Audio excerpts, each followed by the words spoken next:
Welcome to the Indian Newsling podcast by Pranita Mahajan.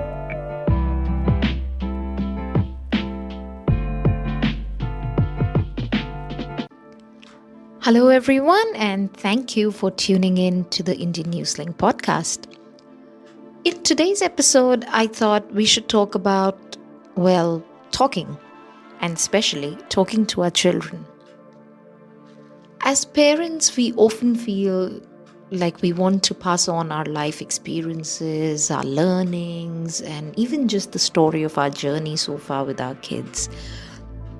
But like many other problems that we face in the modern age, the age of technology has brought a very unique dilemma into our everyday lives.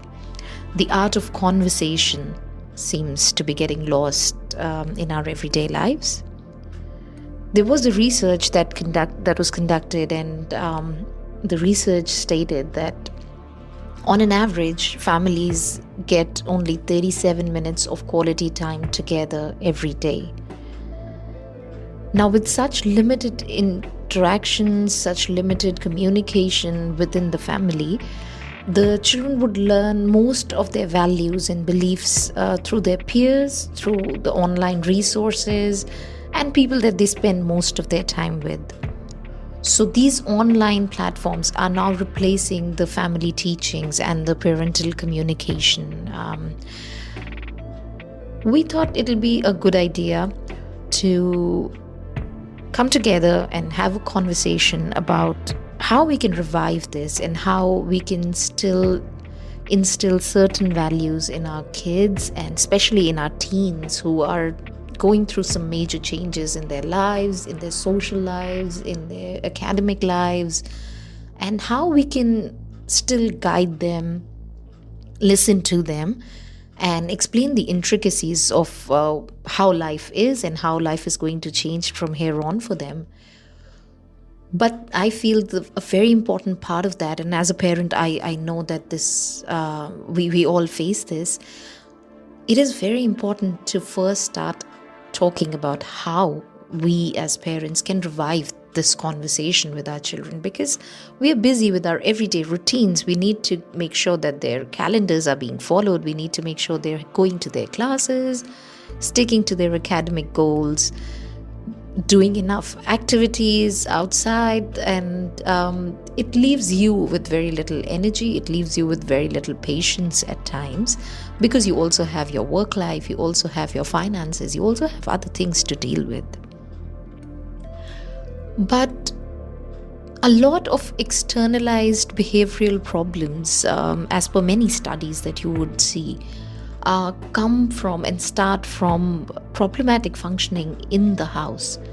So any family that has poor connectivity, poor communication, or any kind of dissatisfaction in the relationships would lead to the teenagers acting out, would lead to the teenagers seeking that attention elsewhere and seeking that guidance elsewhere.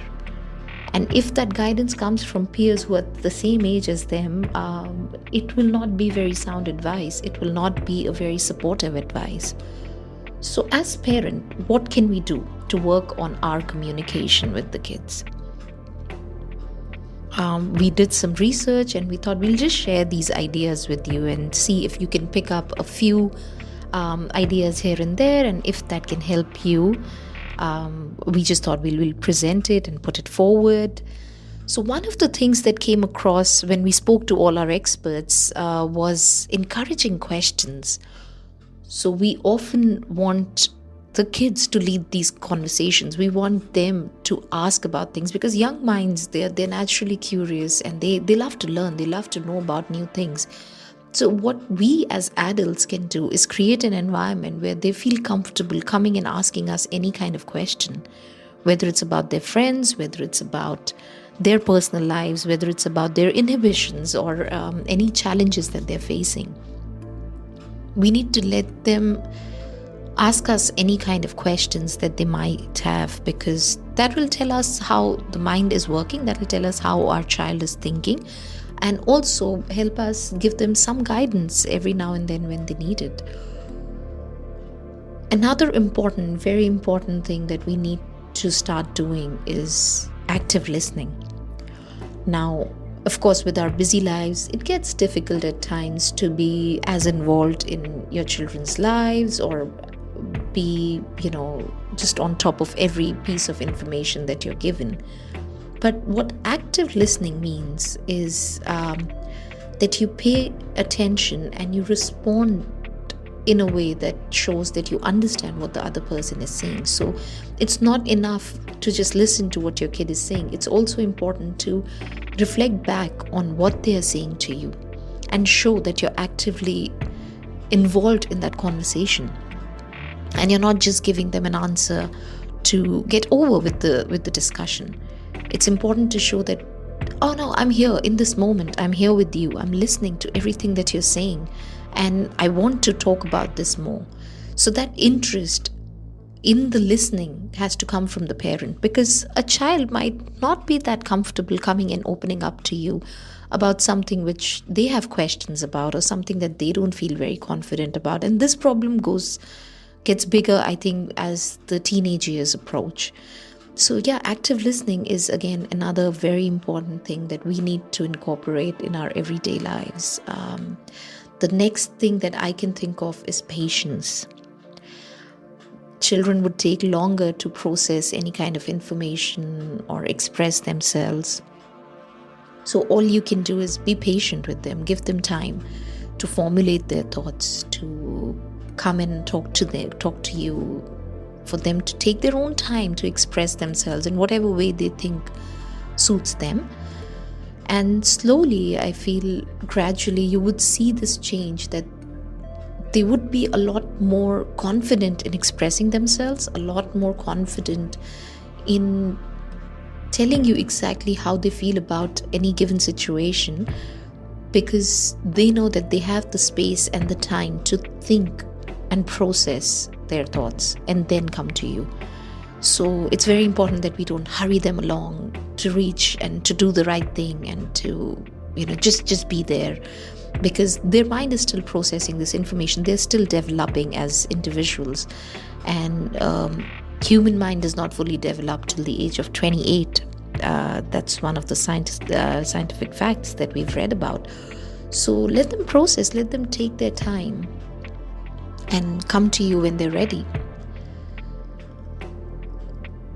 Next very important point that I can think of is your body language. Now, a lot of times we are talking to our children, to our teens, but we're either engrossed in our phones or we are quickly going through the mail, we're quickly going through our to-do tasks, we're rushing up to get the groceries inside.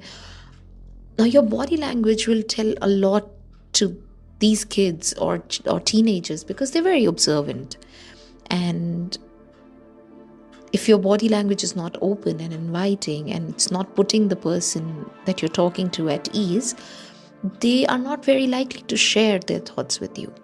So make sure that you make time, make sure that your body also conveys the same thing that your words are conveying. Make sure that you're open and inviting and you're encouraging them. You're involved in that conversation. You have the eye contact. You're using all your faculties to engage with them in that moment, because that would give them the confidence to open up. Of course, use your humor every now and then. Make things funny. Break the ice. Make the environment relaxed, because only you can do it. The child has approached you, he has taken the first step, he or she has taken the first step. Now you have to relax the environment around. You have to make it okay for you to talk about anything. And that's where I think we really need to step up and make sure that no matter how big a problem, we can always add some humor to it and make it sound like it's not the end of the world. And that's all a child needs. They all need just that little encouragement, a little positivity from us. So let's use some positive language, use some humor, share your thoughts and ideas on the matter. Encourage them to share their thought language. Encourage them to share any thought with you with confidence, knowing that this is a safe space. That's what we need to create in our own households. We need to create that safe space where your parents are not just judging you for your achievements, but they're there through the process. They are your guides who will tell you how to achieve that success and not just wait for your report card to come in and be the judges of your success. And that's where I think most of the Southeast Asian families, or most of the families nowadays, we're very result oriented. So yeah, we just need to make the situation a bit lighter, a bit happier. And I think something that really helps achieve that is using real life examples. So if you talk to your children and you're sharing your experiences, it helps them understand some very complex ideas and concepts. Some of your life experiences can be the guiding path for them to make certain choices. And if this is done in a positive way, using the right kind of language, using encouraging and positive words, and you tell them how you came out of a tough situation and how it only made you a better person and what you learned out of that, how was your journey, that would just give them a roadmap to follow. They don't have to make the same mistakes. They would know how to guide around those, and they would see that in spite of everything, life goes on. And that positivity, I think, would really help guide them. At the same time, we need to validate what they're feeling. We need to understand. We need to tell them that they are heard and they are understood. So once again, coming back to creating that safe space in our homes is very important. And let's keep this conversation going with our children, with each other as parents, and take it forward. So we thought we will do a series of such talks. We'll do the podcast, we'll do our articles, and we'll share more ideas about how we can talk to our kids, how we can instill some of the very key values in them, which will help them succeed in life. And we'll talk to all our experts. We'll bring the gist of everything that they say so that it makes for a quick, encouraging read for all our parents out there, because I know we're all looking for answers and every day is different, every family is different. But at the end of the day, we all need somebody to put it all together for you. So we thought we'll start and let's have this conversation started, and let's see where we go together as a Indian Newslink family. So thank you so much for listening, and I wish you all a very good day ahead, and we'll be back with another episode real soon. Thank you so much. Thank you for listening to the Indian Newslink podcast by Pranita Mahajan.